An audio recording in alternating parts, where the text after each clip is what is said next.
lab juga nggak bingung ya, nggak ada guidance sebelumnya.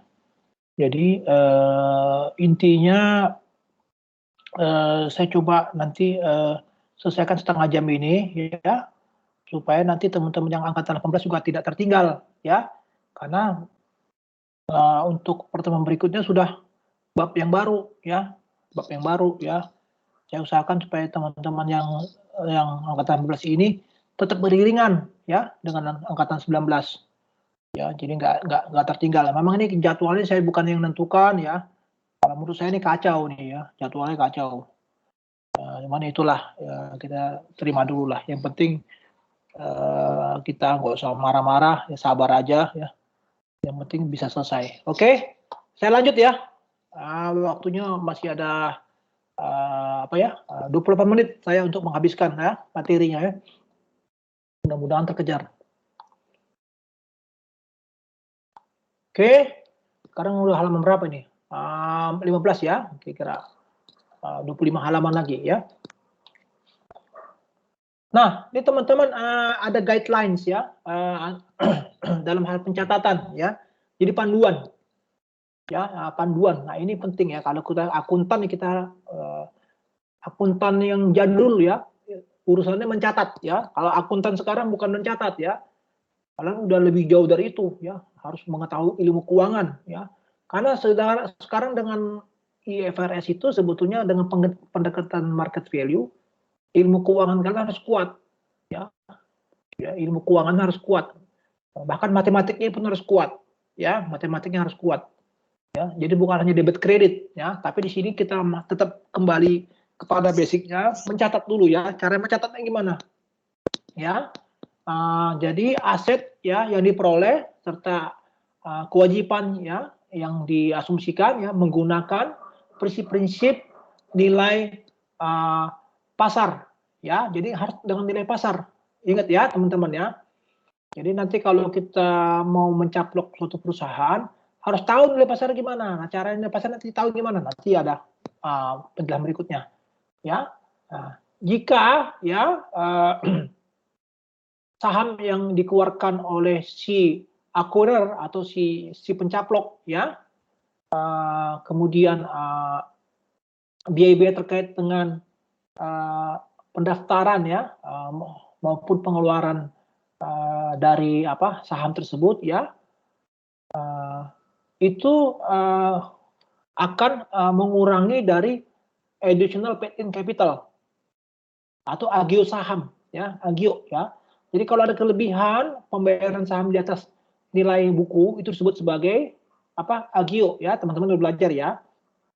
Nah, kemudian berikutnya lagi ya, chart other direct combinations ya, and indirect combination to expense. Nah, kalau yang direct combination itu contoh legal fee, finder's fee, itu dimasukkan sebagai perkiraan investment expense. Ingat ya, nama akunnya investment expense atau biaya investasi. Ya, kalau indirect ya, dia langsung sebagai biaya yang bersangkutan, misalnya biaya gaji ya ditulis saja salary. Ya, jadi dengan kata lain, kalau ada biaya-biaya terkait dengan business combination yang sifatnya adalah direct dan indirect, itu akan berpengaruh langsung terhadap perkiraan rugi laba. Ya, sementara ya kalau dia berkaitan dengan registrasi ya dan pengeluaran saham tersebut ya, itu akan berimpact kepada laporan posisi keuangan atau zaman dulu disebut sebagai neraca. Ya, itu guideline-nya ya. Kemudian guideline yang berikutnya lagi ya. Nah, kalau misalnya si perusahaan yang melakukan perolehan dalam hal transaksi bisnis ini ya, melakukan perolehan tersebut dengan menggunakan cash ya, itu tidak ada masalah ya. Artinya tetap nanti hitung-hitungannya adalah berdasarkan posisi goodwill ya, atau nanti kita bicara nanti kalau dia kurang sebagai gain ya. Nah, itu akan dikategorikan kalau di luar cash akan timbul ya suatu perkiraan laba atau rugi atas pelepasan aset tersebut. Nah, jadi seperti teman-teman tahu, Kalau kita ingin memperoleh suatu perusahaan lain, bisa juga kita bayar pakai cash atau kita bayar pakai aset kita. Nah, ini menarik ya. Nah, kalau kita di luar aset, di luar kas, kita menggunakan aset, nah itu akan timbul rugi laba ya. Nah, the excess of cash adalah asset and equity securities transferred over the fair value. Nah, itu kalau kita tadi bicara cash ya, kalau misalnya kita memperoleh perusahaan lain ya, misalnya biaya investasi tersebut ya di atas nilai net aset perusahaan yang kita peroleh. Ingat tadi net aset apa? Aset dikurangi liability dari perusahaan yang mau kita caplok. Ya, jadi aset dan liability yang sudah berdasarkan fair market value atau nilai pasar. Jadi asetnya nilai pasarnya berapa dikurangi dengan liability, ya.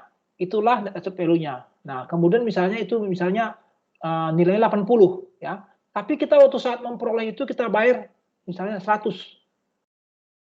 Ya. Nah, berarti ada kelebihan ya pembayaran 100 dikurangi 80. Ya, 20 itu kita catat sebagai goodwill. Ya, mungkin waktu saat belajar di intermediate sudah belajar ya. Goodwill. Ya, nah ini menarik, goodwill ini jadi menarik ya.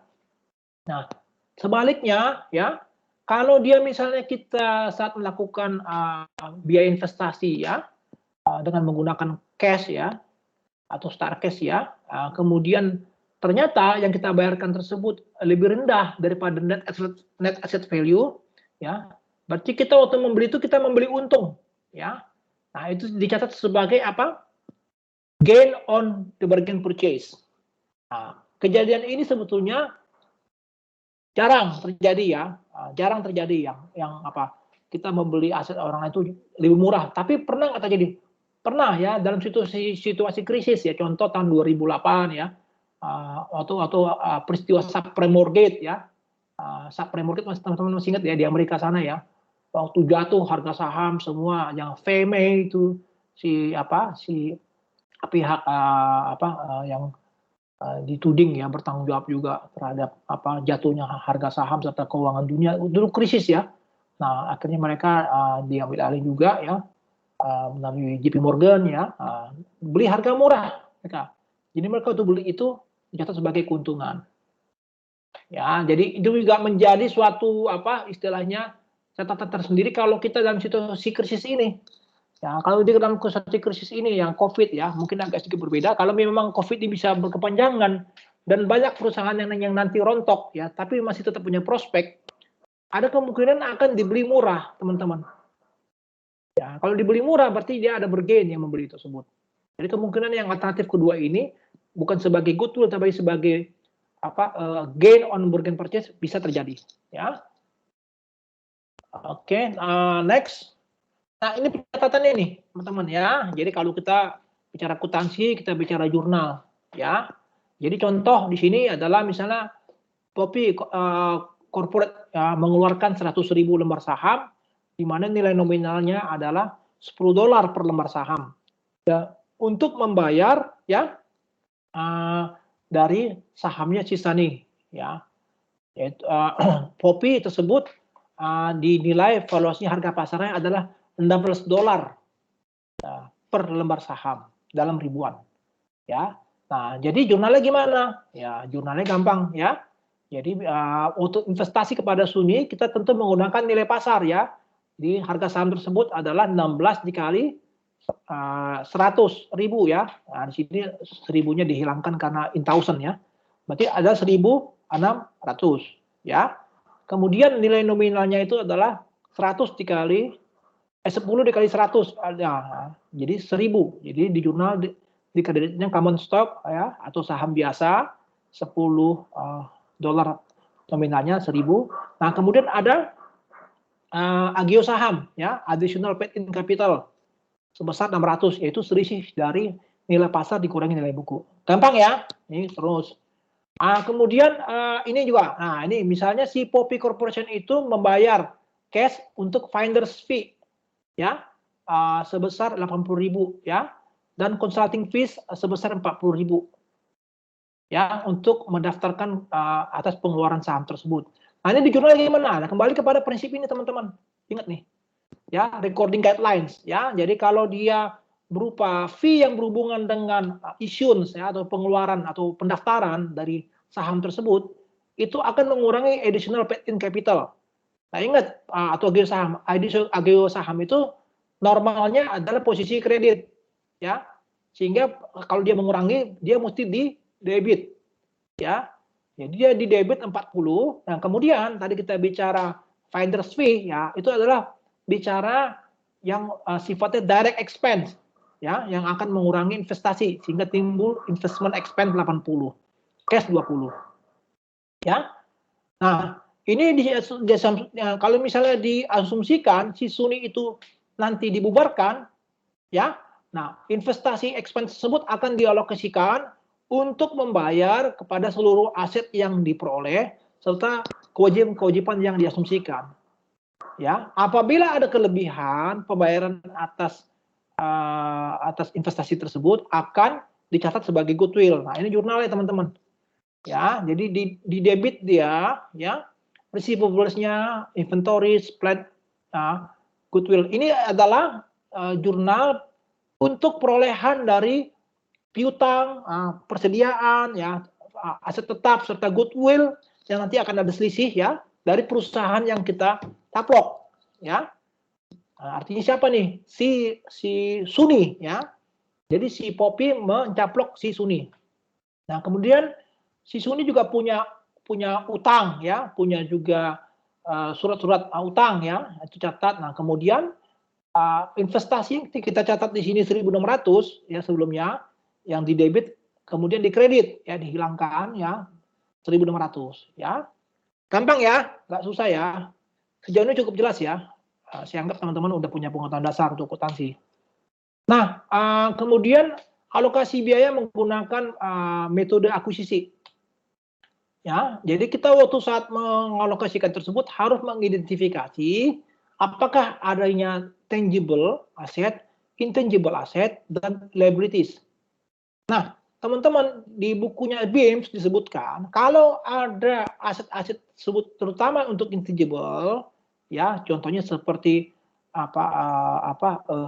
tadi royalti, kemudian copyright segala macam, itu dia tidak bisa dilakukan terpisah, ya, melekat, ya, itu akan digabungkan pada saat penilaian untuk berapa market value dari aset, ya. Tapi kalau dia memang dia diidentifikasi, ya, dia punya kontrak khusus, ini khusus, dia harus dipisahkan tuh teman-teman, nggak boleh digabung-gabungin, ya, divaluasi tersendiri, ya. Nah, termasuk di dalam juga itu ada research and development, contractual contingencies, dan juga some non-contractual contingencies, ya.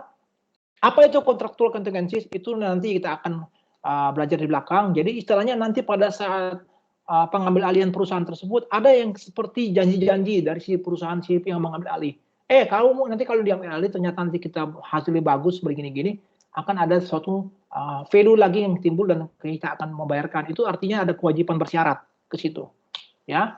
Nah, yang paling penting juga di sini pada saat kita mau mengambil alih suatu perusahaan ada suatu penghitungan nilai pasar, ya. Nah, nilai pasarnya cara ngitungnya gimana? Ada 3 cara, ya. Pertama adalah menggunakan harga pasar, ya. Nah, ini biasanya kalau di Indonesia melalui KJPP, ya. Artinya perusahaan appraisal. Misalnya berapa nilai dari tanah, nilai bangunan yang akan diperoleh, mesin, kita minta dia memvaluasi, menilai harga pasarnya. Mereka punya ilmu sendiri untuk itu. Ya, jadi kita pun accounting sekarang sudah mulai mengarah ke sana, ya. Akuntan-akuntan yang sekarang ini harus mengerti juga ilmu valuasi. Nah, itu bukan bidang saya, nanti ada sendiri untuk itu.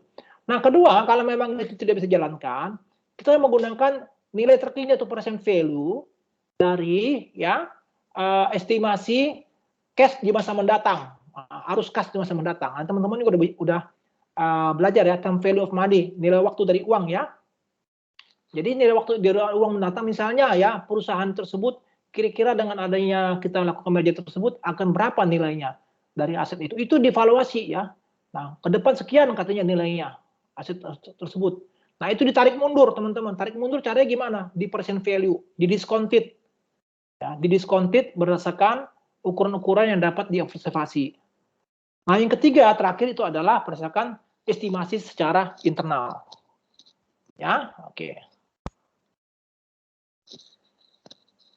Nah, ada pengecualian-pengecualian untuk fair value ya. Jadi nggak semua yang net asset itu dinilai secara fair value. Ada yang dikeluarkan. Nah, kalau di apa di Amerika sana ya untuk deferred tax dan liabilities, kemudian pensiun dan other benefits, operating and capital lease ya, kemudian goodwill juga itu juga dikeluarkan dari penghitungan fair value ya. Jadi ingat ya, jadi ada aset-aset tertentu ya terkait dengan deferred tax, pensiun, operating and capital lease ya.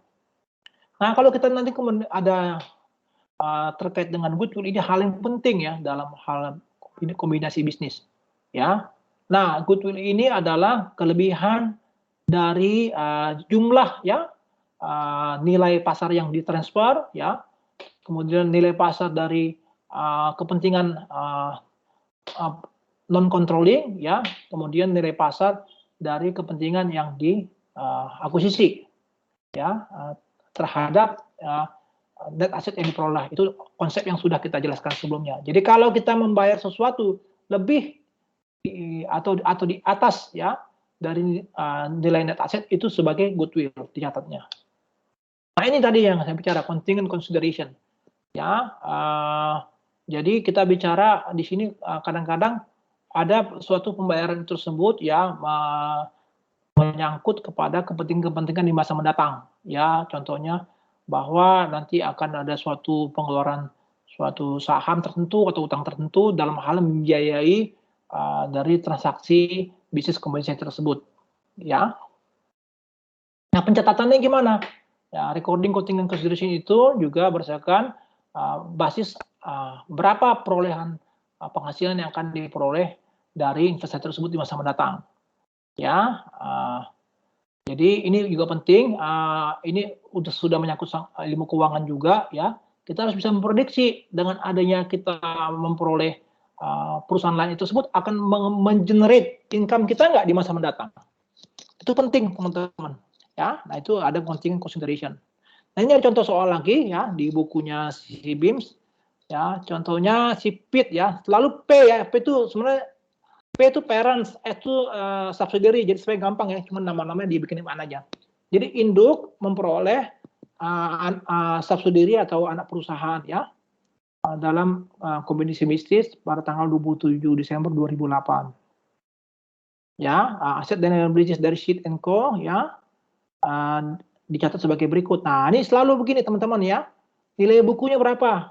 Ya, si siapa ini si anak perusahaan tersebut.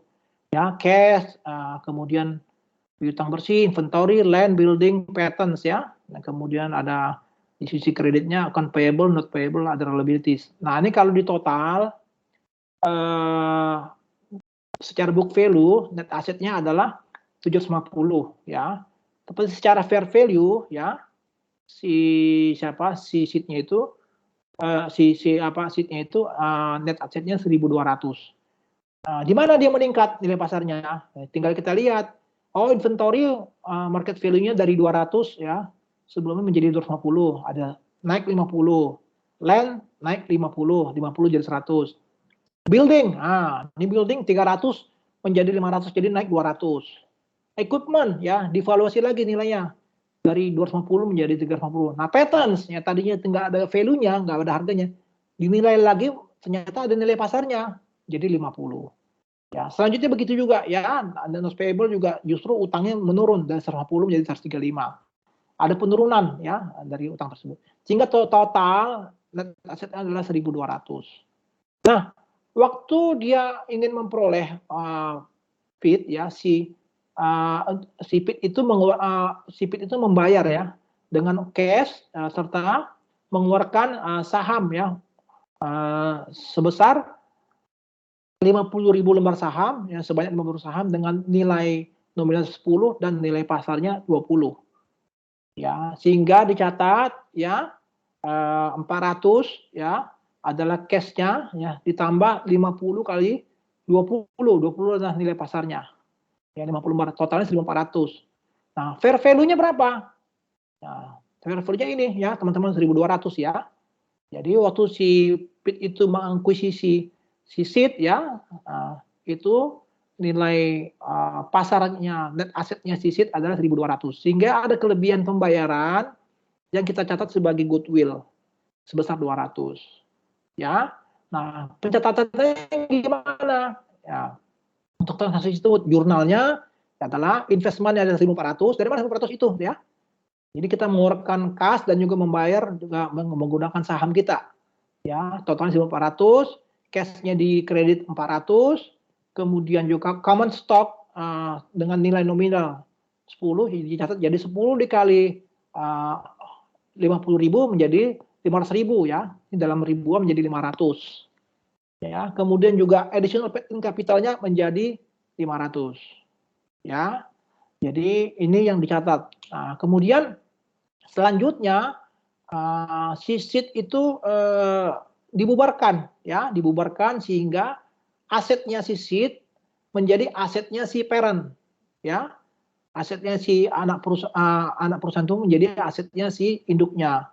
Jadi yang ini teman-teman yang fair value ini dipindahkan semua.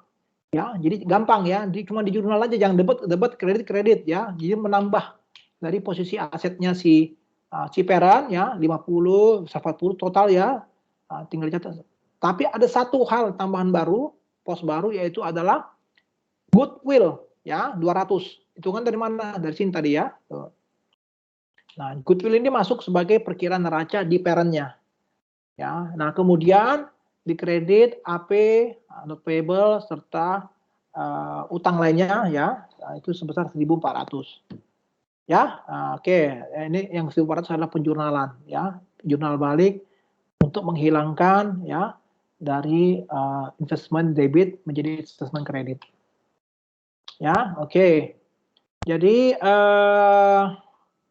nah ini ada yang kebalikannya teman-teman ya. Kalau tadi kita bicara kita membayarkan investasi di atas nilai net asset value, sebaliknya bisa juga terjadi ya. Kita membeli lebih murah. Ya, lebih murah ya. Jadi kita membayar di bawah net asset value-nya. Nah, contoh gini ya.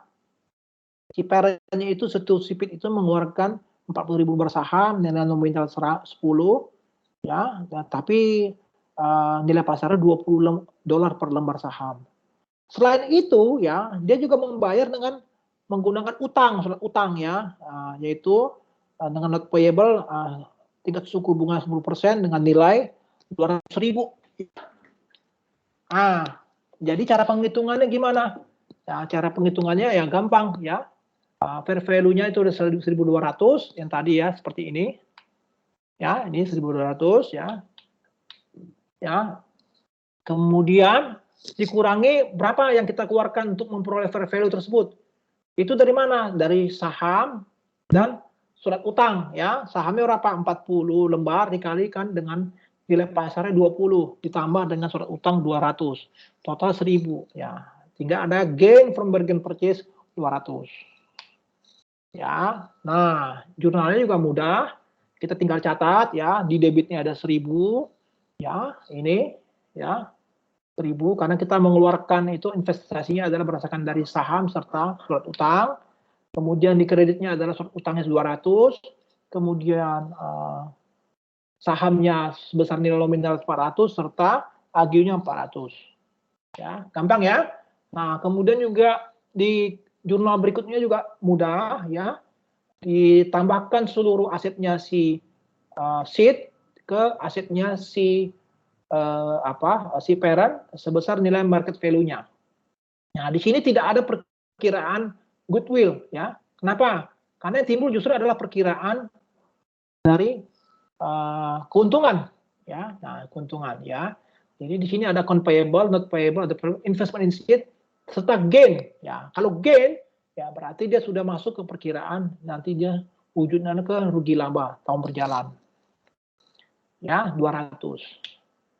Nah, ini ada kontroversi teman-teman untuk goodwill.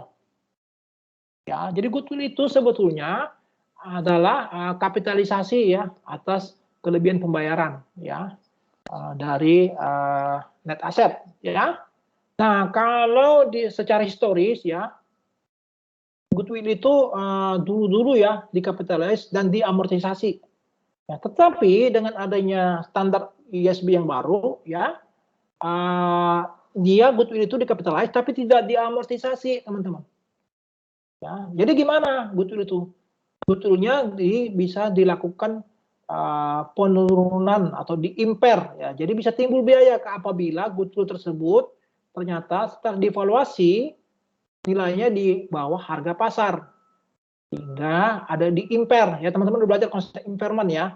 Nah, itu akan timbul jadi suatu biaya. Jadi istilahnya bukan berupa wujud amortisasi, tapi berupa impairment, ya, biaya impair namanya gitu. Nah, jadi perusahaan itu harus melakukan tes secara tahunan untuk biaya impairment terhadap goodwill tersebut. Ya, jadi istilahnya kalau dia ternyata memang dinilai di bawah harga pasar, ya harus diimpair ya goodwill-nya. Nah, biasanya gimana kita tahu dari harga pasar? Ada salah satu karakteristiknya, misalnya adanya kehilangan personal kunci, kemudian adanya kompetisi yang tidak bisa diantisipasi, ya, kemudian adanya impairment dari subsidiary. Jadi ini juga menjadi suatu testing untuk impairment, ya. Apabila ada hal-hal tersebut ini muncul, ini akan menjadi trigger bisa timbul impairment, ya. Jadi ini juga harus didisclose, harus diungkapkan, ya, di laporan keuangan, ya. Alasan-alasan untuk kombinasi bisnis serta intangible. Jadi alasan untuk kombinasi, alokasi untuk pembelian tersebut, ya. Kemudian juga pro forma, kemudian goodwill juga, ya. Atau kalau terjadi gain harus dilaporkan juga itu. Nah, ini teman-teman di Amerika dulu ada dua senator, ya, Sarbanes-Oxley. Ini yang menjembatani adanya aturan-aturan corporate governance, ya, serta aturan pengetatan dari aturan-aturan keuangan, ya, karena ada krisis tahun 98. Waktu itu 98 ada krisis sehingga mereka mengeluarkan aturan-aturan yang mempengaruhi regulasi laporan keuangan, ya, serta regulasi lainnya. Ya, ini disebut sebagai Sarbanes-Oxley 2002. Ya, nanti bisa dibaca sendiri. Jadi harus ada timbul independensi auditor dan klien, independensi dari audit internal dan sebagainya. Ya, oke. Ini pas selesai waktunya jam 10, ya. Silakan teman-teman yang mau join dengan Pak Farel, ya. Halo? Iya, Pak. Suara saya masih kedengaran? Ya, saya menghormati dosen lainnya, jadi silakan teman-teman mau permisi yang angkatan 18, ya. Saya masih lanjut dengan angkatan 19 sampai jam 11, ya. Nanti yang angkatan 19 kita akan diskusi, kita akan tanya jawab, ya. Kemungkinan saya nanti akan setel ada video juga, ya, untuk lab-nya. Ya, silakan yang angkatan 18, ya, untuk live, ya. Kalau memang harus live, Baik, Pak. ya. Terima kasih, Pak. Yuk, sampai ketemu lagi, ya. Yuk, minggu depan, ya. Nanti dibaca, ya, apa yang saya share, ya. Yuk. Terima kasih, Pak. Yuk, silakan. Yuk. Baik, oke. Sebelum saya masuk yang ke acara lab, ya, teman-teman ada pertanyaan? Saya buka dulu, ya. Ada pertanyaan, teman-teman? Ini sebetulnya pengantar yang awal ini penting, ya, karena ini basisnya, ya, dasar dari konsolidasi. Kalau kita bicara konsolidasi, ya itu sebetulnya business combination, ya, hubungan antara parent dengan subsidiary, ya. Makanya ada istilah consolidated financial statement, laporan keuangan terkonsolidasi, ya. Jadi filosofi dari situ diambil, ya, dari istilahnya hubungan antara anak dengan induk perusahaan, ya. Dan itu mencerminkan bagaimana nanti kita akan mencatat, ya, transaksi yang antara induk dengan anak di konsol, ya, di konsol. Nah, itu makanya dibilang akuntansi konsolidasi, ya, sebenarnya advance accounting juga gitu, ya. Ya, oke, teman-teman, saya mau putarkan dulu video, ya. Tolong ditonton, ya, nanti kita bisa diskusi, ya. Tolong dilihat, ya. Saya share videonya sekarang, ya, teman-teman, ya. Oke.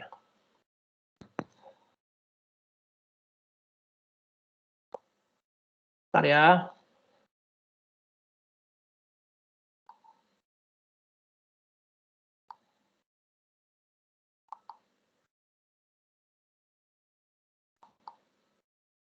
Udah kelihatan nggak, teman-teman? Belum ya? Belum, Pak. Belum, Pak. Bentar ya.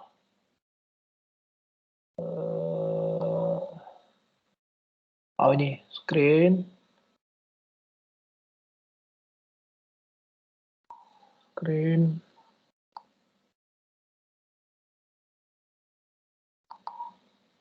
Ini udah? Udah, Pak. Udah, Udah ya? Pak. Oke ya. Udah, Pak. Ini ada pembelajaran yang saya ambil dari YouTube ya, lumayan ya untuk mereview tadi apa yang saya sampaikan ya, meskipun yang saya sampaikan tadi mungkin lumayan komprehensif, tapi ini istilahnya kita bikin fun ya, bikin fun ya. Nah, ini in English ya, teman-teman coba sekali latihan bahasa Inggris ya. Tolong disimak dengan baik video ini, nanti kita akan tanya jawab juga ya. Dari situ nanti kita ada contoh-contoh soal ya yang akan saya sampaikan ke teman juga. Ya, silakan ya ditonton ya sebentar ya. Ya, ada sekitar 14 menit ya. Yuk.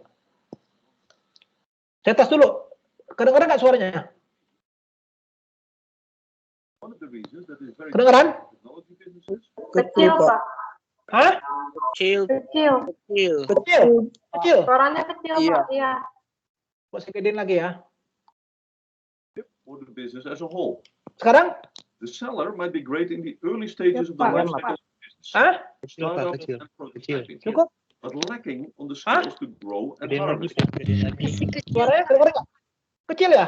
Kecil. Iya. Iya, Pak, masih kecil. Kok bisa ya kecil ya? Apa saya pakai earphone ya? Jadi pengaruh ya? Ada pengaruh Bisa, nggak? Pak. Bisa, Pak. Earphone pengaruh, Pak. Oh, soalnya begini, komputer saya ini speakernya nggak bagus. Kalau perlu memang saya ganti komputer nih. Saya pakai Mac nih komputer saya. Jadi saya harus pakai earphone untuk bicara. Kalau dari tadi saya bicara cukup jelas nggak suara saya? Jelas, Pak. Jelas, Pak. Jelas, Pak. Tapi terputus-putus. Mungkin koneksi Bapak. Oh, ada putus-putus juga? Iya, Pak. Ada madet-madet Iya, di Pak. tengah. Tadi sempat putus-putus. Oh, oke. Banyak putus-putusnya? Lumayan sih, Pak. Waduh, repot ya. Iya. Lain kali kalau ada putus-putus gitu udah kasih tahu ya, supaya saya juga bisa istilahnya merefresh ya gitu ya. Jangan sampai Tadi perkuliahan barusan ini jangan putus-putus, ini saya pakai tethering misalnya ini emang nih. Bentar ya.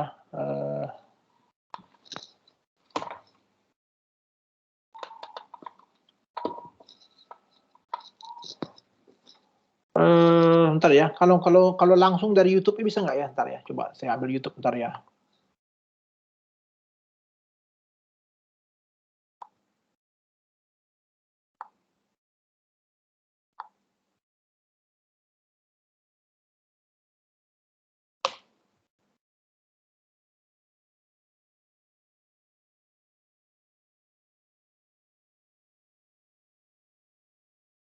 Ntar ya. Ini coba nih dari YouTube ya langsung. Mergers and acquisitions explained. Mergers and acquisitions are a multidisciplinary. Ini jelas nggak, teman-teman? In this video, Sangat jelas, Pak. Hah? Jelas? Pak, jelas. Jelas. Pak, jelas. Oh, berarti langsung dari sini aja mendingan ya, dari YouTube-nya. Oke, silakan dengar ya. Saya ulang ya. Oke. Ada teksnya bahasa Inggrisnya di bawah ya, kalau ada kesulitan dengar suara orangnya, baca yang teks bawahnya ya. Oke, silakan ya. Yuk. mergers and acquisitions explained. Mergers and acquisitions are a multidisciplinary field. In this video, we will focus on several financial and strategic aspects of mergers and acquisitions. Sorry. By discussing the reasons for doing an M&A deal, the difference between the sale of assets and the sale of equity, accounting for business combinations, measuring deal success or failure, and examples of goodwill impairment, possible indicator of a merger or acquisition gone bad. There are many different reasons to do an M&A deal. One of the reasons that is very common for technology businesses, from biotech to software, is based on the strengths of the company leadership or the business as a whole. The seller might be great in the early stages of the life cycle of a business, startup and prototyping, but lacking on the skills to grow and harvest. The buyer might lack the skills for the early stages, but have strength in the area of scaling up, commercial rollout, and standardization. A deal that benefits both buyer and seller. Here are some more reasons for an M&A deal from the perspective of the buyer. Access to products, resources, or markets. Skip the growth stage and buy existing sales and profits. An opportunity to consolidate an industry, combining several smaller players into a bigger player. Vertical integration. Upstream, moving up the supply chain towards raw materials, or downstream, moving into finished products, distribution, and direct customer interaction. Or simply to shut down a competitor. If you can't beat them, buy them. Here are some reasons for an M&A deal from the perspective of the seller. Monetize and retire. Accepting an offer that's too good to refuse and retire at age 55, 45, 35, or even 25. The desire to start something completely new due to boredom or changing interests. Declining revenues, selling a struggling business. The less virtuous reason of transferring hidden risk to the buyer, which a buyer might detect during a thorough due diligence, or simply lacking the resources to grow the business to its full potential. When a deal is made and announced, the headlines are often dripping with euphoria. The combination of the businesses creates opportunities for unprecedented growth. The buyer expects to realize big revenue and cost synergies. In short, by combining two businesses, 1 + 1 promises to become 3. One common way to design an M&A deal is a sale of assets. This is the balance sheet of an incorporated company that owns a bunch of machines as its assets, owes money to the bank for a loan, and is equity owned by Jane. If Jane sells the fixed assets of the company at book value, the machines leave the company's balance sheet and are replaced by a big bag of cash. Jane sells the assets of the business, but keeps the structure in place. She can now start a new business activity in the existing legal entity, or pay down the loan, or keep the entity dormant for now and available for possible future use, or unwind the whole structure and take the equity out. Jane might also be selling part of the assets in exchange for cash and retaining part of the assets for a smaller sized operation. Another common deal structure is a sale of equity. The assets and liabilities stay in place, but Jane, the owner, is replaced and compensated by transferring the equity of the business to a buyer. The entire business itself, not just its assets, is sold along with its history. How to account for a business combination? US GAAP and IFRS are largely converged in this area, meaning that the principles and language in key accounting standards like ASC 805 and IFRS 3 are close, but not fully the same. The accounting frameworks today are based on the acquisition method, also known as the purchase method. The starting point is that for a business combination to occur, an acquirer must obtain control over a business. US GAAP and IFRS define control differently, and both get quite technical in the requirements. For this discussion, let's highlight that one of the main criteria for control under US GAAP is the power to direct activities. Once you have established that the business combination is taking place, next steps are to 1. Identify the acquirer, 2. Determine the acquisition date, the date on which the acquirer obtains control, 3. Measure and recognize the assets acquired and liability assumed at their fair values, and 4. Recognize and measure either goodwill or its opposite, a gain from a bargain purchase. Let's take a quick look at the definition of goodwill, as we need to understand goodwill later on when detecting failed deals. Goodwill is the excess of the purchase price paid for an acquired firm over the fair value of its separately identifiable net assets. The businessman in the blue suit and the businessman in the red suit come to an agreement. Red, the buyer, pays a large sum of money to Blue, the seller. And in return, Blue transfers the ownership of a factory to Red. If the purchase price is $3 billion and the net assets are $2 billion, then the difference of $1 billion is goodwill. You could disrespectfully call goodwill an accounting plug in order to make the journal entry balance. If $3 billion of cash leaves the door, and on paper I only get net assets of $2 billion in return, then I need to plug $1 billion somewhere in order for the debits to equal the credits. Goodwill is the difference between what a company pays to buy an acquisition target and what an acquired company is worth on paper. Goodwill is recognized only in the business combination, and goodwill is not amortized. How can we measure the success or failure of an M&A deal? Let's discuss 4 possible outcomes. The best outcome is for the euphoria of the deal announcement to become reality. 1 plus 1 actually turns out to be 3 over time. The whole is bigger than the sum of the former parts. It could be that 1 plus 1 turns out to be just 2. No value added or lost from doing the M&A deal. Worse, 1 plus 1 could turn out to be 1. The whole is smaller than the sum of the former parts. The worst outcome is a blow-up. The combined business goes bankrupt. An example is the Kmart and Sears merger, which ended in a bankruptcy. However, the question is whether this is a direct consequence of the deal or whether the individual companies would each have gone under anyway. Both Kmart and Sears were already on the downward spiral when they merged. What happened was that pre-existing problems got pulled together instead of being fixed.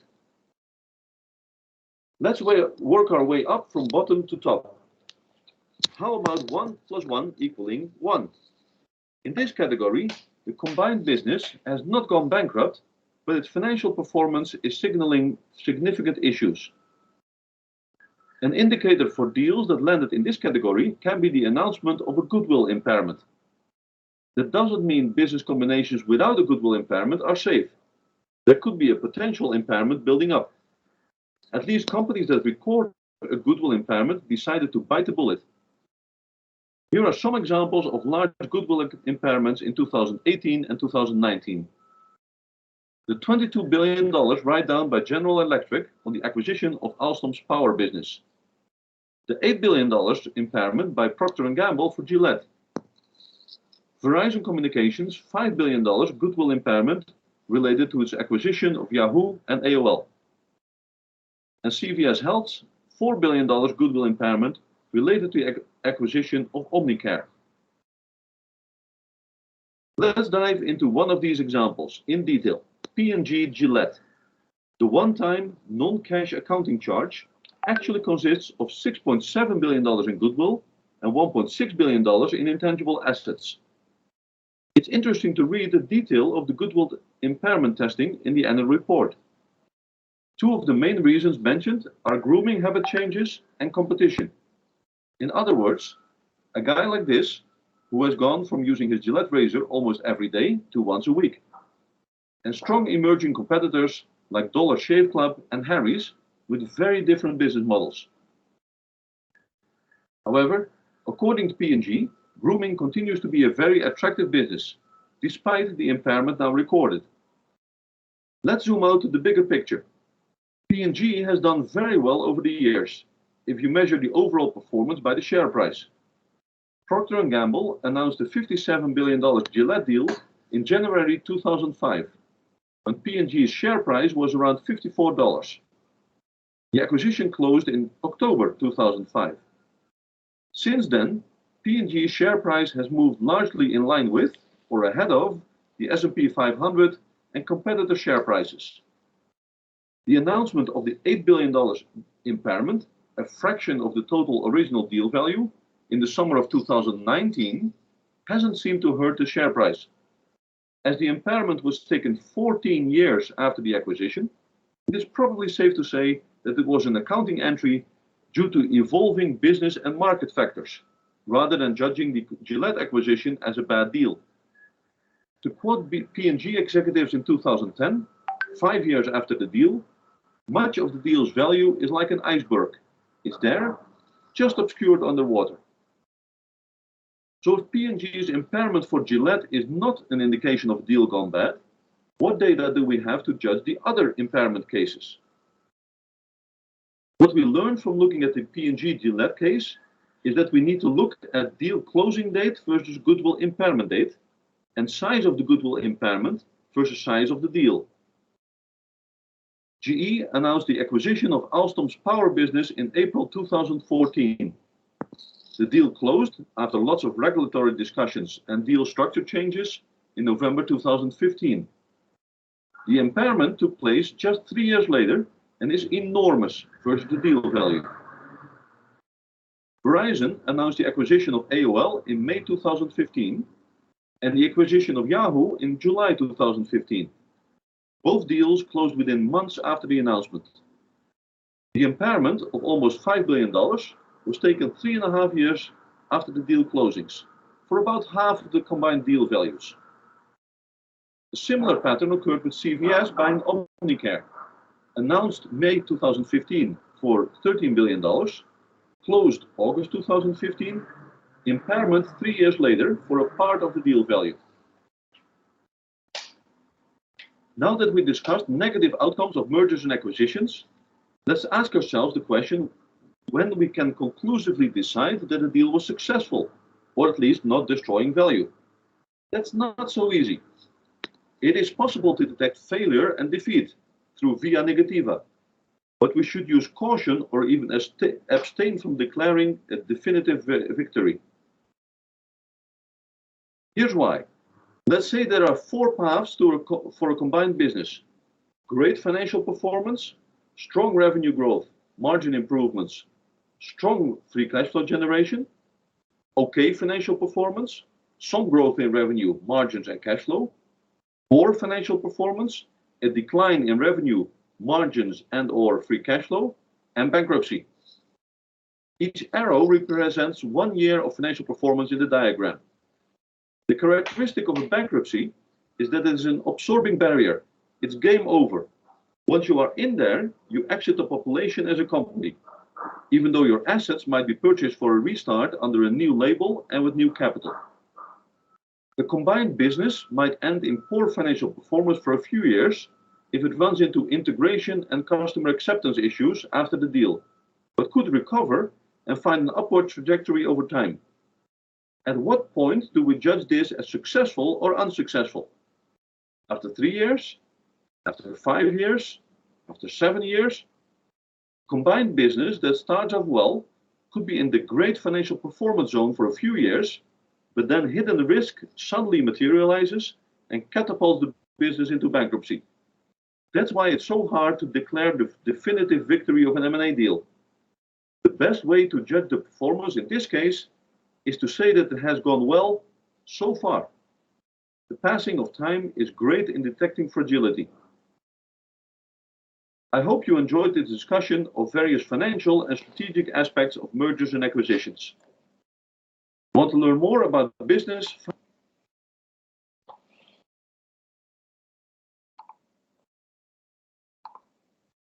Oke, teman-teman, udah dengar tadi videonya? Saya mau dengar suaranya. Sudah, Dengar ya? Pak. Cukup jelas ya.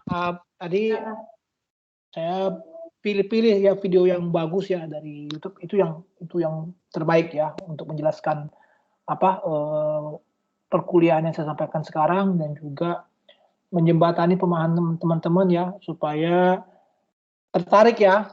Tadi kan kita pakai karton, pakai apa, dan udah nyata tadi yang disampaikan ya.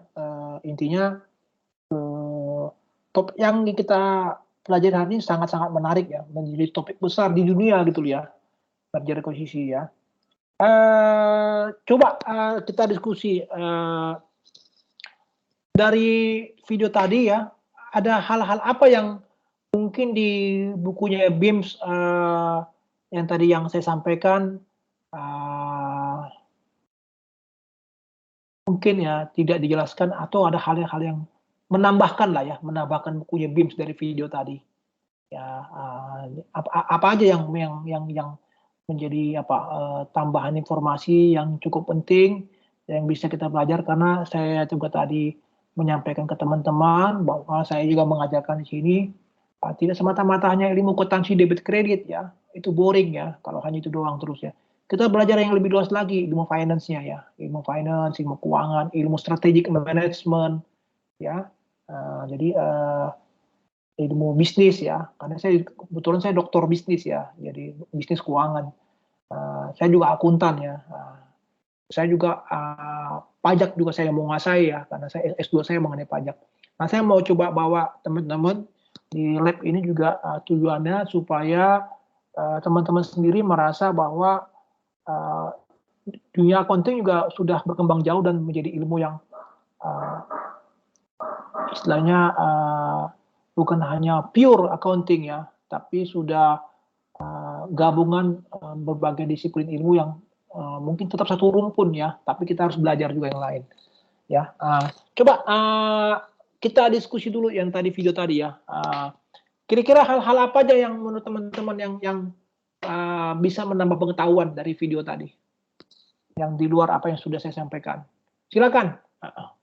Saya kasih poin nanti kalau ada yang bisa jawab juga ya. Pak, saya mau nanya, Pak. Tadi kan di Silakan, video silakan. ada yang menjelaskan tentang ada istilah-istilah baru yang saya belum mengerti ya, Pak. Terutama Ya. tentang ada tulisan U4AI yang U4 IA itu termasuk apa ya, Pak? Dalam euforia di situ dijelasin. Oh, itu aturan-aturan di Amerika sana itu aja semacam kayak pasal-pasal di sana. Itu mungkin nggak terlalu penting, tapi ini kan mereka menjelaskan fenomena yang ada di Amerika sana kan. Nah, kalau aturan-aturan kita adalah aturan-aturan berdasarkan tentu dari OJK ya, Otoritas Jasa Keuangan, dalam hal ini Bursa Efek Indonesia. Ya, jadi mereka punya aturan sendiri gitu loh. Jadi kayak ada semacam pasal-pasal yang mengatur dari merger dan akuisisi. Ingat ya, tadi saya kan belajarkan kan, bahwa merger dan akuisisi itu juga diatur secara spesifik ya, mungkin itu yang tadi yang disebut sebagai yang 401 YOK tadi. Begitu ya. Makasih tadi pertanyaannya. Ada lagi yang lain?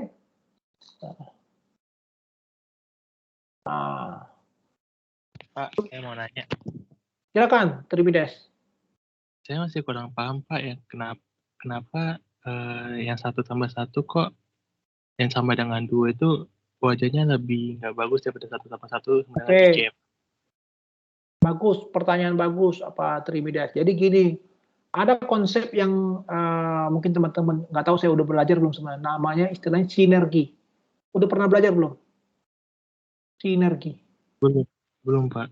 Nah, ini saya ajarin ya. Jadi namanya sinergi itu 1 tambah 1 bukan sama dengan 2, tetapi 1 tambah 1 menjadi 3. Jadi dengan kata lain ya, bisnis kombinasi ini, merger akuisisi ini justru bisa meningkatkan value dari satu perusahaan ya, apabila dikombin dengan satu perusahaan lainnya, tidak menjadi sama dengan 2 perusahaan itu gitu. Tapi lebih dari itu yang diharapkan. Jadi ada eskalasi, ada suatu istilahnya percepatan pertumbuhan, ada suatu peningkatan value, ya value enhancement ya, peningkatan value yang membuat orang kenapa tertarik untuk melakukan merger akuisisi, karena begitu mereka kalkulasi in the future ke depan, mereka akan memperoleh suatu benefit peningkatan yang jauh lebih besar apa mereka masing-masing berdiri. Jadi satu misalnya berdiri, PT A berdiri, PT B berdiri. Misalnya mereka istilahnya memperoleh value, atau kita bisa katakanlah penjualan mereka yang 10 ya. Yang satu lagi misalnya 10 tambah 5 adalah 15. Nah, dengan adanya merger akuisisi ini diharapkan ke depan tidak 15.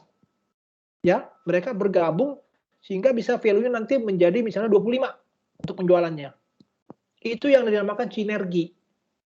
Ya, jadi ada 2 entitas atau lebih dari 2 bergabung, begitu mereka combine, nah itu diharapkan istilahnya efeknya mereka itu akan jauh lebih besar apa mereka berdiri sendiri-sendiri kalau mereka bergabung. Maka tadi dibilang 1 plus 1 bukan menjadi 2 tapi menjadi 3. Ya, itu pertanyaan bagus, Trimidas. Nah, jadi teman-teman mulai belajar sekarang ya di konsep ilmu keuangan ya dan ilmu strategic management, bahkan di ilmu transfer pricing, konsep yang dinyatakan bahwa sinergi ya penting dalam dunia sekarang ini, itu menjadi konsep penting. Makanya ada timbul keinginan orang melakukan merger dan akuisisi ya, ingin memperoleh sesuatu yang lebih ya dari sesuatu yang mereka peroleh apa mereka berdiri masing-masing gitu. Ya, artinya daripada kita berkompetisi, kita saling caplok-mencaplok, kita saling istilahnya ganggu-mengganggu, bunuh-bunuh, kenapa nggak kita combine aja? Ya, kenapa nggak kita gabung aja, kita berkawan aja, kita jadi lebih besar. Nah, itu konsepnya. Sehingga kita bisa menguasai pasar jauh lebih besar lagi. Ya, nah itu yang disebut sebagai konsep sinergi. Ya. Tapi Pak, kalau Ya. yang aku lihat di Indonesia konsep sinergi itu kan nggak semuanya bisa berjalan ya Pak. Contoh lah Pak, dulu kayak ada perusahaan ini kan Pak, itu pesawat telepon yang apa namanya, Smart, tahu gak Pak? Ya, Nah, ya. itu kan dia kan Smart Friend. ya Smart Friend itu Pak yang mau saya omongin. Nah, betul. tapi sampai sekarang nyatanya di pasar sekarang smartphone ini malah ini Pak, masih jauh di bawah kayak Telkomsel, Indosat, lain-lain gitu loh. Nggak semuanya kan. Ya, makanya tadi di video tadi kan ada 4 ya, dibilang yang 1+1 sama dengan 3. Itu idealnya, itu mimpi yang diharapkan dari business combination. Tapi ada juga 1+1 menjadi tetap 2, itu tadi ditanyakan Trimidas. Nah, yang the worst case-nya ya 1+1 ya menjadi 1, atau 1+1 menjadi jong ya 0 dia. Nah, itu yang bankruptsi yang terjadi di situ, 1+1 jadi 0. Nah, itu yang terjadi, posisi mungkin yang smart brand 1+1 sama dengan 1. Jadi dia tidak bertumbuh dengan bergabung. Jadi namanya bisnis combination ini, ya namanya bisnis juga tetap ada risiko ke depan, tidak selalu harus bisa berhasil. Ya, kenapa itu nggak berhasil? Ya, itu contoh tadi yang disebutkan di video tadi, karena ada persaingan yang kompetisi, itu kemudian bisa teknologi berubah. Ya, kalau teknologi berubah, misalnya dulu orang dengan pakai teknologi handphone yang seperti istilahnya 2G, 3G udah cukup ya. Sekarang orang udah mengarah kepada 4G dan 5G, dan itu perlu investasi yang sangat-sangat besar. Nggak semua siap perusahaan telepon untuk itu. Nah, di bisnis teknologi begitu. Kemungkinan dia bisa berhasil sangat tinggi, tapi kemungkinan bisa gagal juga sangat tinggi. Gitu. Ya, itu jawabannya. Jadi resiko sama peluangnya itu seimbang ya Pak. Kalau misalnya resikonya tinggi, berarti peluangnya juga bisa tinggi gitu Pak. Ya, bisa dikatakan begitu ya. Kayak tadi dibilang di video tadi, apa yang bisa kita lihat dari sini pelajarannya? Ya, waktu yang membuktikan. Ya, waktu yang membuktikan. Ya, nah ini berarti tadi ini pertanyaan teman-teman bagus nih. Berarti teman-teman udah mulai terbuka ya. Saya lebih senang gini, interaktif ya. Jadi dengan kata lain di konsep BIMS itu memang tidak menyinggung masalah konsep sinergi. Ya, sementara di video tadi menyinggung konsep sinergi. Meskipun di video tadi tidak disebut kata-kata sinergi, tapi saya mengerti karena saya sudah belajar sebelumnya. Ya, jadi tadi sinergi itu menjadi suatu idaman ya, menjadi cita-cita orang mau melakukan suatu istilahnya tindakan merger dan akuisisi. Ya, itu oke. Bagus. Ya, silakan Diki. Ya. Kalau misalnya 1+1 hasilnya Zong tuh apa yang harus dilakukan, Pak? Ya bangkrut, Pak. Biar bisa naik lagi gitu, Pak, apa yang harus dikerjakan? Nah, begini, kalau sudah dalam kondisi yang terparah, namanya financial distress, kalau sudah bangkrut, jadi kalau ada pun yang menyelamatkan itu tentu dengan biaya yang sangat-sangat besar. Ya, jadi orang berpikir kalau dia masih ada prospek, ya 1+1 sama dengan 0, masih ada prospek ke depan dia masih bisa bertumbuh, orang masih berani masuk, investor masih berani nuang uangnya ke situ. Tapi kalau dilihat misalnya industrinya memang udah industri decline ya, ada istilah sunset industry, industri yang sudah menurun, ya, yang artinya sudah mulai kalah. Apa industri yang mulai menurun? Ya nggak usah jauh-jauh sekarang ya, banyak yang bisa kita lihat ya, bisnis yang basisnya yang masih manual ya, tidak online ya, Misalnya retail, mohon maaf ya, retail yang masih manual-manual yang tidak ikut online itu udah mulai banyak yang mulai tergerus ya. Mall-mall sekarang udah mulai kesulitan dengan adanya apa ini ya, situasi pandemi ya. Sementara bisnis yang online, contoh kalau kita beli dari Tokopedia ya, kemudian Bukalapak segala macam, itu bisa bertumbuh terus ya. Jadi tren konsumen ya, tren dari market ya berubah sekarang gitu. Jadi bisnis-bisnis mana yang lagi downturn itu tentu kalau dia sudah posisi financial distress-nya mengarah ke bangkrut, orang mikir untuk masuk. Nah, kebalikannya bisnis-bisnis yang lagi yang bagus, prospek kedepannya bagus, meskipun dia rugi. Contoh ya kayak Tokopedia, kemudian Bukalapak itu bukan bisnis untung teman-teman. Gojek ya, itu berdarah-berdarah tuh, rugi semua. Tapi orang melihat prospek ke depannya, ya, sehingga mereka berani tetap uang berani untuk ya melakukan konsolidasi atau bergabung antara Gojek dengan Tokopedia. Dan investor berani untuk menuang uang besar sampai miliaran dolar. Karena itu dianggap bukan bisnis merugi karena mau bangkrut, bukan. Karena mereka dalam fase mereka lagi membentuk kapitalisasi pasar. Pasar itu mau direbut dulu. Jadi mereka mau menggedekan kue dulu. Jadi mereka keluarkan biaya dulu besar.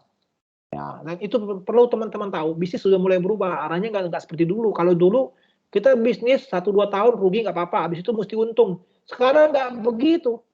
Bisa bertahun-tahun dia rugi itu, tapi dia growth-nya bertumbuh terus. Nah, itu prospek yang dilihat orang. Ya. Jadi kalau kita beli sahamnya pun di bursa efek begitu, saya juga main saham juga ya. Kalau dia bursa efek di sahamnya begitu ya orang melihat prospek kadang-kadang ya. Yang orang beli saham itu bukan beli karena dia untung perusahaan, bukan. Kadang-kadang ada perusahaan yang rugi pun tapi prospeknya bagus, ya kita beli sahamnya gitu. Nah, bisnis begitu. Ya, begitu jawabannya. Siapa tadi? Kalau Diki ya? Garuda itu kan, Pak. Nah, Kan itu Garuda susah lagi itu. bisnis, kan? Gimana Itu carut marut udah, itu kan istilahnya pintu terakhirnya itu kan udah mismanagement juga ya kan.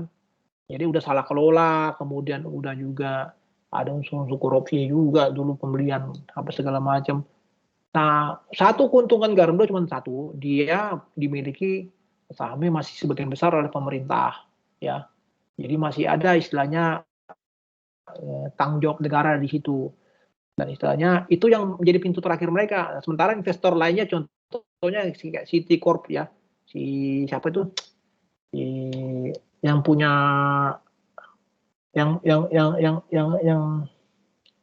yang punya pertokoan apa tuh yang besar tuh, Khairul Tanjung. Khairul Tanjung itu kan salah satu juga.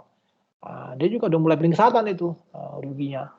Nah, Garuda itu contoh di mana orang akan berpikir juga kalau dia mau menyuntik dana ke situ. Kenapa? Udah sunset industry, situasi COVID, kemungkinan dia mau dibangkitkan lagi dengan situasi sekarang. Penerbangan pun sudah mulai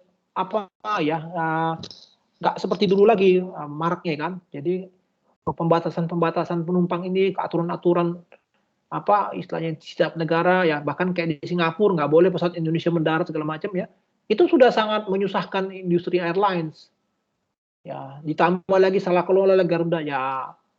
Saya melihat sih ke depan ya, kalau nggak disuntik dana pemerintah ya nggak bisa bangkit itu, atau nggak bisa bertahan ya, paling itu nunggu suntikan dari pemerintah, kalau nggak ya bangkrut gitu. Dan kalau kita bicara sekarang konteksnya business combination, airlines mana yang mau gabung sama dia juga?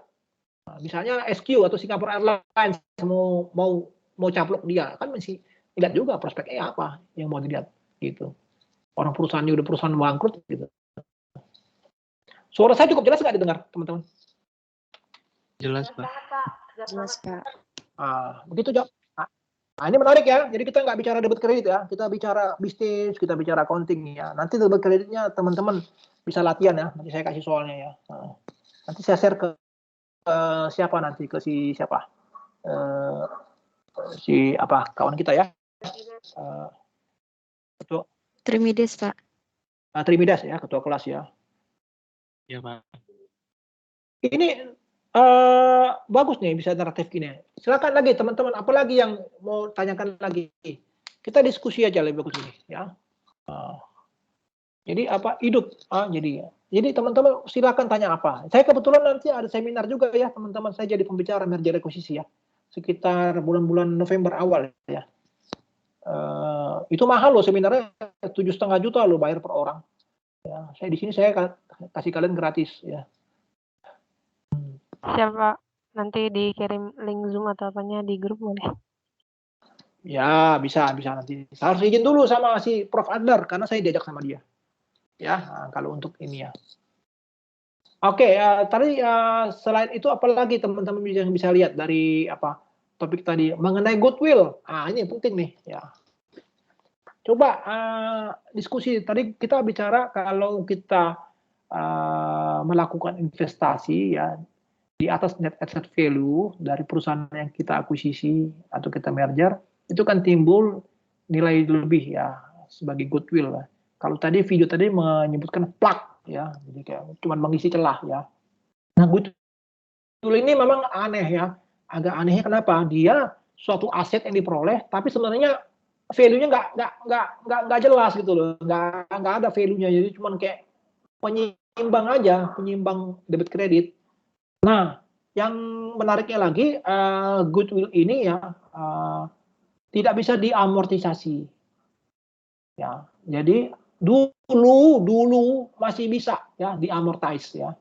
Artinya teman-teman ngerti kan amortisasi kan? Saya jangan bicara kejauhan nih, saya nggak ngerti. Apa tuh amortisasi? Ayo, siapa bisa jelasin ke saya? Saya kasih apa nanti catatan ya. Ada yang bisa jawab? Amortisasi itu apa? Halo? Kok diam semua? Halo? Saya keluar dulu deh ya, supaya gampang ya. Oke, ya, amortisasi itu apa? Ya.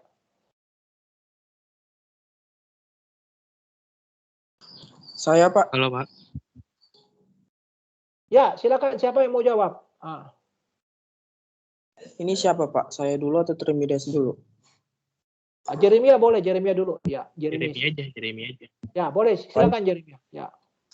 Ya, Pak. Baik, terima kasih, Pak. Kalau menurut saya amortisasi itu, Pak, pengurangan terhadap nilai aktiva yang tidak berwujud seperti suatu merek dagang, hak cipta, yang lain-lain secara bertahap dalam jangka waktu yang tertentu. Terus pengurangan ini dilakukan dengan mendebit akun-akun pada beban amortisasi terhadap akun aktiva tersebut, Pak. Wah, ini jawabnya bagus banget. Ini bukan googling ya, bukan ya? Googling bukan? Pemahaman sedikit, Pak.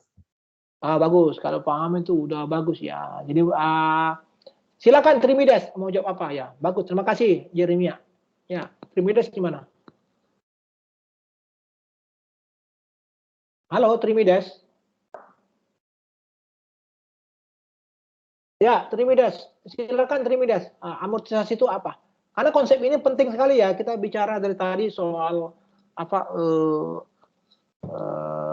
konsep Oke, izin menjawab Pak, nama saya Jevani. Ya.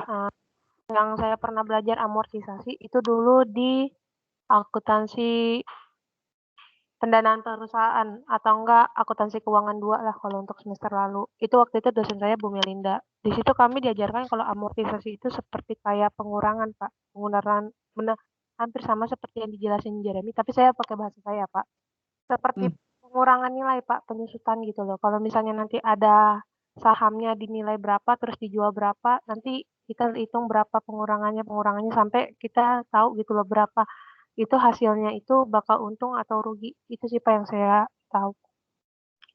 Makasih Pak. Makasih Jevani ya. Oke, Iya, Pak. Ya, Trimidas yang goodwill, kita bicara konsep goodwill ya. Dari tadi kan kita ada dua hal bicara dia tidak bisa deamortisasi gitu loh. Nah, apa amortisasi itu apa? Coba. Menurut saya sih singkat aja sih Pak. Ya, gimana? Pengurangan nilai biaya-biaya. Biaya aset yang tidak terwujud. Itu aja sih Pak. Kalau berusaha sama saya. Ini dari catatan saya Pak. Saya cari-cari. Oke. Oke, makasih. Jadi terima kasih Halo, penjelasan. Ada yang lain? Oh, ya, yang silakan. Yang lain? saya Pak Aron.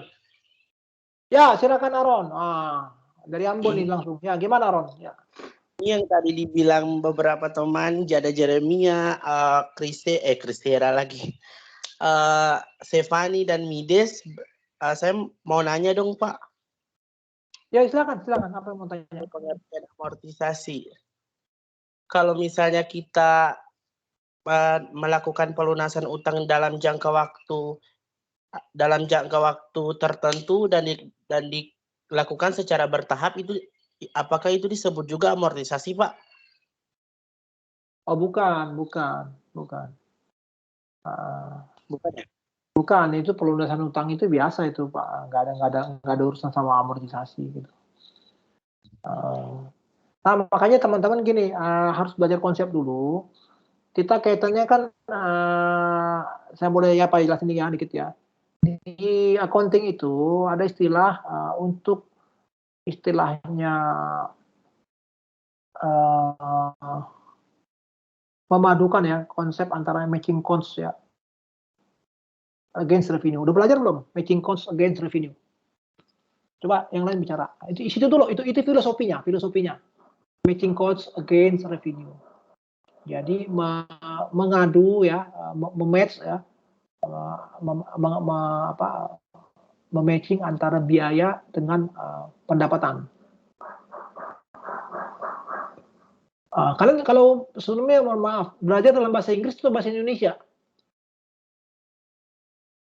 Buku-bukunya sebelumnya. Bahasa Indonesia. Ya? Campur Pak, ada bahasa Inggris, ada bahasa Indonesia. Oke, saya juga campur. Tapi maksud saya gini, kalau istilah-istilah accounting sebaiknya dalam bahasa Inggris ya. Kalian sudah terbiasa nanti kalau udah kerja, nanti kalau software itu semua kebanyakan kalau di perusahaan-perusahaan multinasional besar itu ya pakai bahasa Inggris semua. Ya, jadi luar biasa. Jadi gini, konsep matching cost against revenue itu artinya dalam kita membuat suatu laporan keuangan ya, di mana posisi rugi laba atau laba rugi itu lebih mengarah kepada bagaimana kita mematching antara pendapatan kita yang digenerate dari biaya-biaya yang sudah ada. Jadi dengan kata lain, biaya-biaya yang timbul itu adalah merefleksikan akan harapan akan memperoleh pendapatan yang akan kita peroleh. Itu konsep ya. Nah, di mana konsep itu filosofinya di accounting itu kita juga mengenal konsep going concern. Ya, berkelanjutan ya, bisnis itu bukan berarti 1-2 hari bisnis habis itu bubar, enggak. Going concern. Nah, dengan ada konsep itu, matching cost maupun going concern, jadi setiap adanya suatu perolehan aset ya, yang kita akan bebankan ke perusahaan tidak serta-merta langsung bisa dibebankan. Dilihat dulu aset itu aset yang berwujud atau tidak berwujud. Itu pertama. Ya, kalau masuk aset berwujud itu namanya yang sebagai kita sebut sebagai aktiva tetap. Yang isinya bisa mesin, equipment, ya, peralatan pabrik dan lain sebagainya. Kemudian ada aset yang tidak berwujud yang kita nyatakan sebagai intangible. Ya, intangible, aset tidak berwujud. Nah, jadi di situ konsepnya kalau dia misalnya perolehannya untuk aset tersebut misalnya masa manfaatnya 10 tahun ya. Misalnya umur aktiva produktif itu ada 10 tahun, kita beli misalnya mesin 10 tahun. Waktu itu kita beli kan nggak bisa langsung dibebankan sekaligus. Karena itu tidak akan mencerminkan konsep matching cost against revenue. Kenapa? Revenue kita peroleh juga harus mencerminkan cut off selama 1 tahun. Jadi kalau revenue yang dia lebih dari 1 tahun, ya itu pun harus dinyatakan dulu dalam setahun, sisanya sebagai unearned revenue juga yang akan menjadi timbul sebagai hutang di kemudian hari. Nah, jadi dengan kata lain, konsep itu kita selaraskan. Jadi apa yang kita ukur di dunia akuntansi ini adalah ada cut off-nya. Misalnya 1 Januari sampai dengan 31 Desember. Kejadian-kejadian itu harus terukur dalam setahun. Segala biaya, segala pendapatan itu ukuran setahun. Sehingga nanti siapa sih pembaca laporan keuangan ya, baik si owner, baik pihak-pihak yang berkepentingan, bisa pemerintah, kantor pajak, atau investor ya, ataupun misalnya juga direktur atau karyawan juga kalau berkepentingan juga untuk misalnya mereka terkait dengan bonusnya mereka, mau tahu perusahaan ini untung apa enggak, kan kalau perusahaan terbuka harus terbuka ya, kasih tahu semua. Nah, itu terukur setahun semua. Nah, jadi dengan kata lain, waktu kita memperoleh aktiva yang juga sifatnya intangible, contoh apa sekarang ini? Dalam goodwill ya, itu diasumsikan masa manfaatnya juga akan lebih, bukan hanya dari 1 tahun, lebih dari 1 tahun, karena waktu kita memperoleh itu suatu aktiva dari perusahaan lain itu timbul, kita memperoleh nilai lebih. Jadi istilahnya itu sebenarnya value yang timbul. Cuman masalahnya value yang ada sekarang ini adalah bukan value karena suatu kita meng-create, mendevelop suatu hal sehingga timbul suatu hal yang baru. Ini karena timbul tadi karena yang sifatnya plug ya, cuma mengisi doang. Adanya kelebihan pembayaran atas nilai net asset value. Nah, jadi amortisasi itu sebenarnya adalah pencerminan bagaimana kita juga tadi misalnya untuk aset yang tidak berwujud lainnya, misalnya untuk misalnya royalti itu boleh misalnya royalti itu misalnya punya manfaat 10 tahun ya, kita bisa pakai selama 10 tahun itu kita melakukan amortize.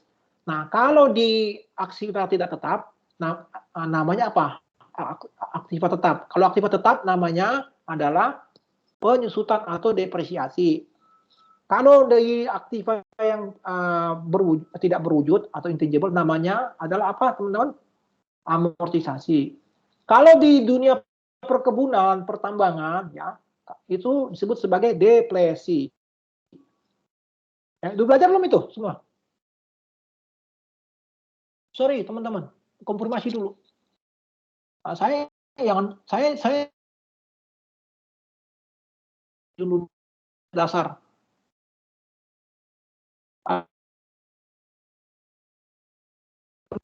Kok diam semua ini? Halo? Tadi Bapak Suara saya putus-putus. terdengar kah? Putus-putus ya?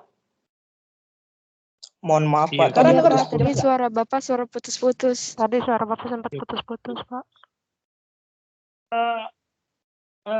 Gini dong, boleh kalau terputus langsung kalian selak dikasih tahu aja Pak, suaranya terputus gitu.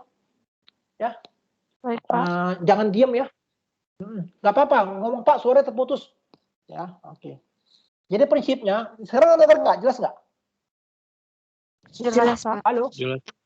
Ya, jadi kalau tadi amortisasi, kembali lagi ke amortisasi, itu konsepnya adalah kita melakukan suatu pembebanan untuk aktiva tidak berwujud selama periode masa manfaat di mana aktiva berwujud itu bisa kita gunakan secara profesional. Itulah konsep dari amortisasi. Ya, jadi kalau misalnya aktiva berwujudnya umur 10 tahun ya kita lakukan amortize dibagi 10 tahun kalau dipakai straight line. Ya, kebanyakan kalau kita bicara konsep amortisasi kebanyakan adalah menggunakan metode garis lurus atau straight line. Sampai sini jelas teman-teman? Halo? Halo? Jelas Pak. Oke. Kembali lagi tadi ke konsep goodwill ya. Nggak boleh diamortisasi. Jadi dianggap goodwill itu aktiva tidak berwujud. Ya, tapi nggak boleh diapa-apain gitu loh. Ya. Terus akhirnya gimana? Nah, jadi si GIIP dan si Everest akhirnya menampunglah mungkin aspirasi dari para investor dan juga para user lainnya. Akhirnya mereka bilang, oke lah, boleh itu dilakukan suatu pembebanan ya, biaya atas goodwill yang timbul, tetapi dengan konsep bukan diamortisasi, tapi melalui apa? Impairment. Impairment itu adalah penurunan nilai. Jadi istilahnya misalnya si goodwill-nya tadi misalnya nilainya 10, ya terjadi pada saat waktu dia memperoleh perusahaan, kemudian dinilai pasarnya berapa yang sekarang terjadi, misalnya 8. Oh, berarti nilainya nggak 10 lagi. Jadi 8 ya, 2 itu menjadi beban biaya di jurnal. Jadi ya expand ya, kemudian ada goodwill-nya expand 2, goodwill-nya 2 gitu. Nah, konsep ini sebetulnya juga menarik teman-teman ya. Kenapa menarik? Karena ini juga tadi kita nonton video ya, itu ternyata goodwill itu sendiri menjadi suatu pertanyaan besar ya. Karena kenapa? Banyak perusahaan-perusahaan besar tadi begitu sekian tahun dia melakukan M&A, merger dan akuisisi, itu ternyata impairment-nya gila-gilaan. Ada yang 22 miliar dolar, ada yang 8 miliar dolar, sangat besar sekali ya. Nah, timbul pertanyaan tadi, ini merger dan akuisisi ini betul-betul dilakukan dengan dengan baik nggak, dengan akal sehat nggak? Karena kenapa tercermin, goodwill yang dicatat itu luar biasa besar, ternyata habis itu di-impair, diturunin. Berarti dianggap kan waktu beli itu kayak kegedean nih lo beli. Nah, buktinya ternyata yang lo beli itu nggak terlalu prospek. Ujung-ujungnya kelihatan apa? Jadi ini malah jadi perusahaan ini kayak menurun value-nya gitu. Jadi terbukti dari apa? Impairment-nya gila-gilaan. Nah, ini menarik teman-teman. Nah, jadi istilahnya dalam bisnis kombinasi ini banyak sekali faktor yang kompleks yang mendasari terjadinya bisnis combination. Ya, kita sebagai akuntan ya, sekarang posisinya bukan hanya mencatat debit kredit teman-teman ya, mencatat kalau debit ini kreditnya enggak begitu. Cuma bagaimana memvaluasi transaksi itu bisa juga terjadi dan juga memberikan advice yang terbaik. Ya, advice itu mahal loh teman-teman ya. Kalau teman-teman nanti udah jago finance, ilmu finance, teman-teman bisa punya gaji yang luar biasa besar. Bisa, saya nggak usah sebut lah ya, dikitnya bisa dikit ya, pokoknya luar biasa besar lah. Kalau memang ahli di bidang itu ya. Yang ahli di bidang merger akuisisi juga itu ahli tersendiri ya, mempunyai keahlian sendiri. Nah itu yang sekarang saya coba bangkitkan semangat teman-teman ya. Nah tadi pertanyaan dari siapa, Aaron ya, soal amortisasi atas pembayaran cicilan. Tolong lagi dibaca lagi ya teman-teman ya, jangan sampai salah konsep ya. Mohon maaf nih, nanti jangan sampai nanti lulus S1 accounting tapi nggak bisa ngebedain ya namanya pelunasan cicilan utang dengan amortisasi gitu ya. Beda itu ya. Nanti itu bahaya, nanti di luar ditanya ini kok nggak ngerti mahasiswanya. Nah, saya coba berusaha membenahi deh teman-teman ya, yang basic dulu ya. Saya coba kita benahi konsepnya juga harus benar dan pas, baru kita masuk ke hal yang kompleks gitu, yang rumit ya. Nah sebelum saya tutup karena ini masih ada 6 menit lagi, nanti ada latihan soal ya. Saya ambil dari buku BIM, saya buka sebentar ya. Ya nanti sebentar ya.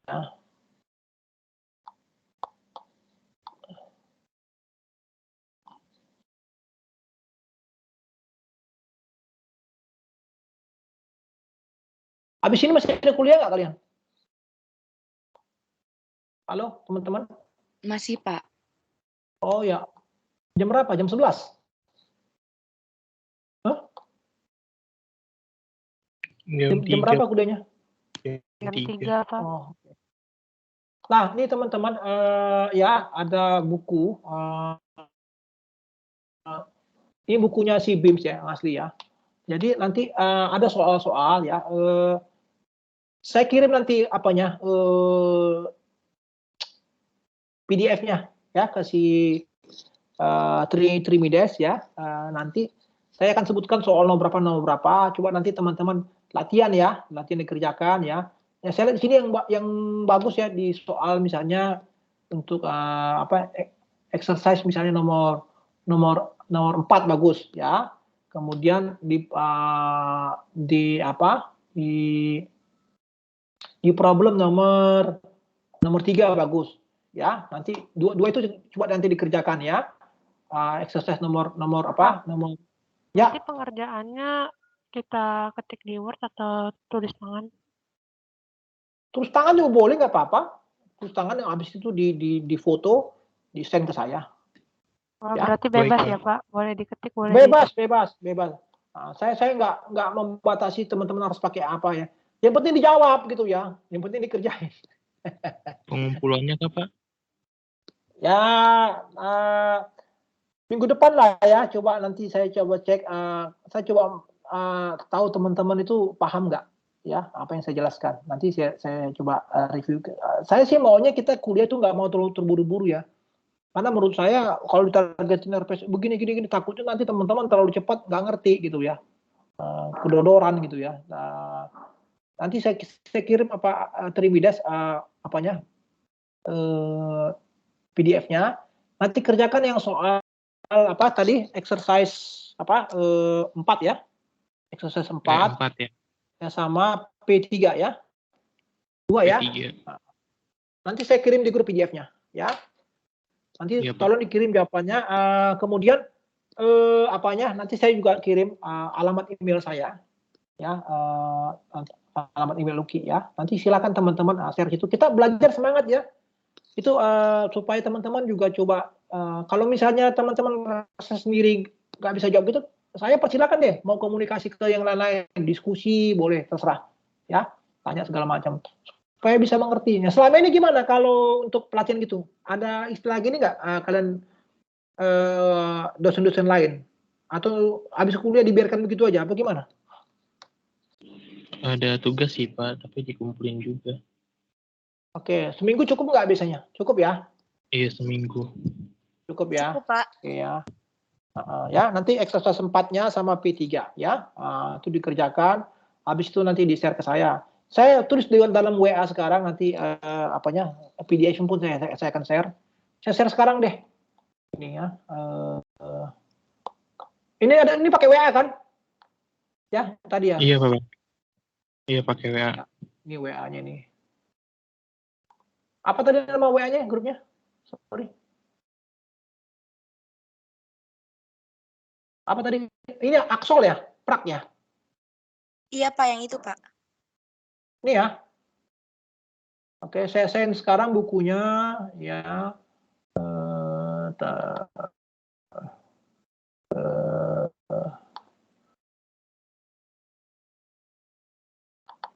Oke. Bentar ya. Mau mengajar. Oke, BIMS.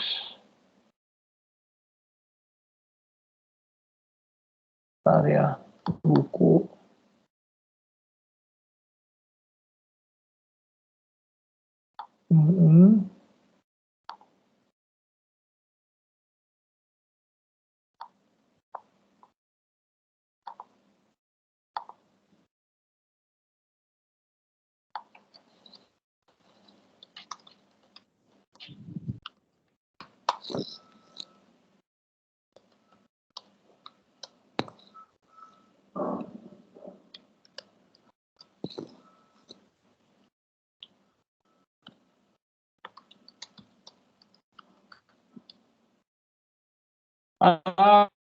Udah masuk ya? Coba cek dulu di email kalian. Di WA. Sudah Pak. Sudah masuk, Pak.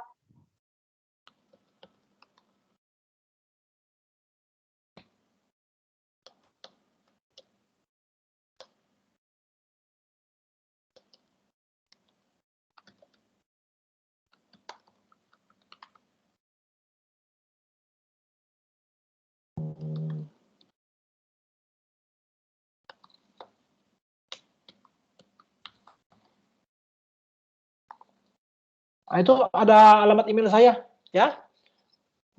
Iya, Pak. martua.eliakim@uki.ac.id ya. Bapak, Oke. Bapak saya mau tanya. Ya, sorry. Itu untuk yang mata kuliah praktikum atau AKL juga Pak? Gabung lah itu, sama itu. Gabung aja. Iya, soalnya ada yang nanya kan nanti kan. Ya ini dibuat ini AKL atau praktikum aja gitu.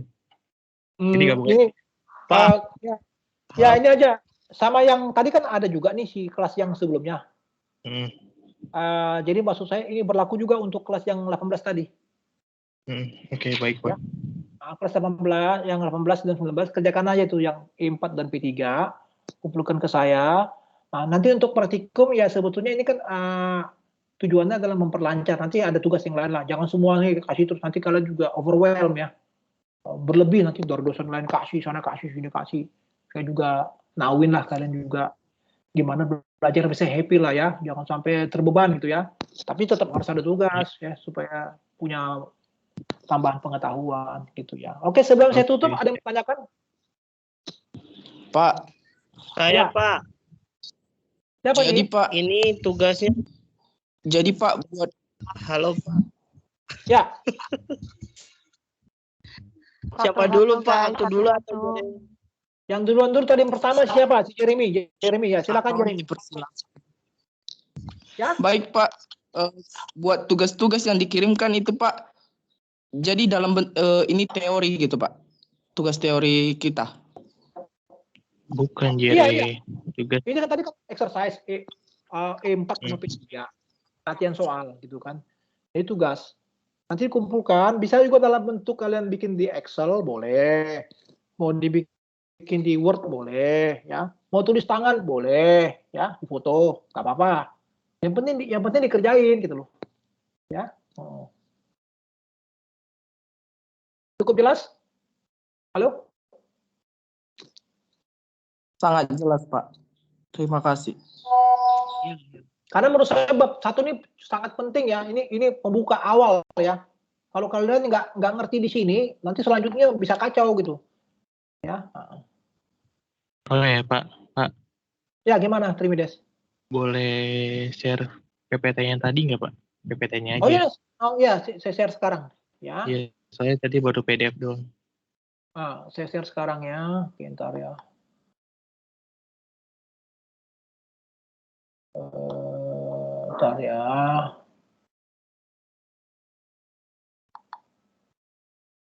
Taruh. Oke.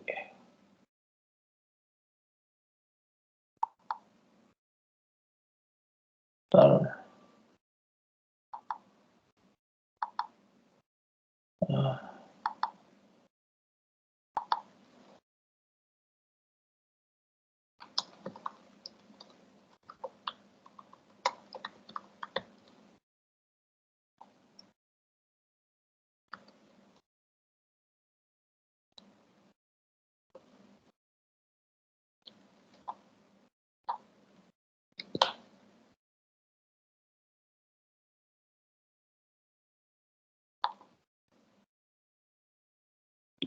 Ke ini aja ya, ke ini ya, WA ya, ntar ya.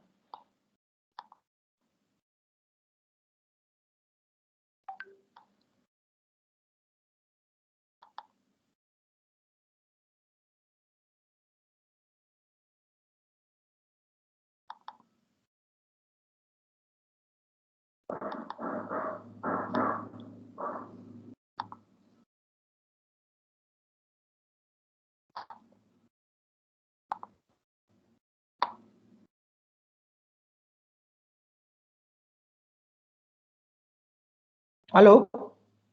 Halo? Iya, Pak. Belum Iya, ya? Belum Pak. masuk ya? Belum ya? Belum Pak. Belum, Pak. Oke. Saya kasih dalam bentuk PDF ya. Iya Pak, nggak apa-apa. Baik Pak. Bentar ya.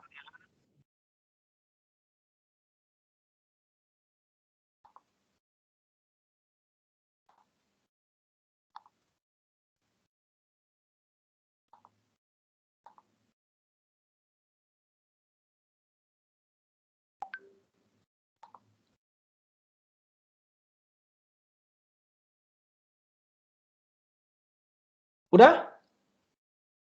Cek Sudah, dulu. Pak. Oke, ya. Saya juga mau ada meeting lagi di Jakarta ini jam 12:30 ya. Ada pertemuan. Jadi saya mohon pamit ya. Terima kasih ya untuk hari pertama. Semangat ya teman-teman. Dan Ya, tolong Boleh disampaikan semangat. dengan foto baik. dulu nggak, Pak? Buat Terima kasih, Oh iya, Pak. absen, tolong. Tadi udah di absen belum ya? Udah Pak, udah di screenshot Pak. Yang pertama maupun yang kedua Trimides.